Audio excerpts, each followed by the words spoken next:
ప్రస్తుత దేశ ప్రజలంతా సంతోషంగా ధైర్యంగా ఉన్నారంటే కారణం భారత సైన్యమే అని చెప్పడంలో ఎలాంటి సందేహం లేదు. భారత సైన్యం శౌర్యం, పోరాట పరాక్రమానికి ప్రసిద్ధి చెందింది. భారత్ వైపు కన్నెత్తి చూసే శత్రు దేశానికి మన సైనికులు సమాధానం చెప్పిన సంఘటనలు ఎన్నో ఉన్నాయి. ఇండియన్ ఆర్మీకి సంబంధించిన ఓ ఆసక్తికరమైన విషయం ఇప్పుడు తెలుసుకుందాం. పాకిస్తాన్తో యుద్ధ సమయంలో జరిగిన ఓ ఆసక్తికరమైన సంఘటన గురించి తెలిస్తే షాక్కి గురవడం ఖాయం. పాకిస్తాన్తో జరిగిన యుద్ధ సమయంలో భారత సైన్యం పెద్ద సంఖ్యలో కండోమ్స్ను ఆర్డర్ చేసింది. వేల సంఖ్యలో కండోమ్లను ఎందుకు కొనుగోలు చేశారు? శత్రువులను తరిమి కొట్టేందుకు కండోమ్లను ఎలా ఉపయోగించారు?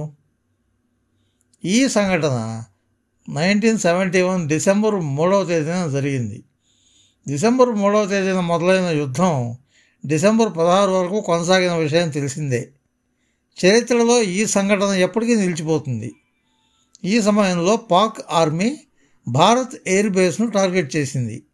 అయితే మరోవైపు భారత సైన్యం తన వ్యూహం ప్రకారం పాకిస్తాన్పై దాడి చేసింది.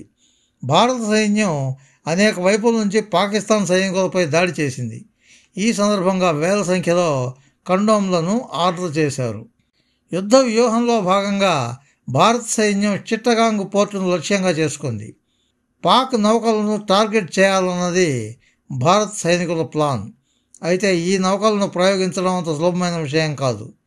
యుద్ధ సమయంలో ఓడలను పేల్చివేయడానికి లింపెట్ మైన్ అని పిలిచే ఒక వస్తువును ఓడల కింద ఏర్పాటు చేయవలసి వచ్చింది. కానీ అది కేవలం 30 నిమిషాల్లోనే బద్దలైంది. ఈ సమస్యకు తక్షణ పరిష్కారం కనిపెట్టిన సైన్యం లింపెట్ మైన్స్కు బదులుగా కండోమ్లను వాడాలని నిర్ణయించుకుంది. లింపెట్ మైన్ నీటిలో తడవడం వల్ల తొందరగా పేలుతుంది.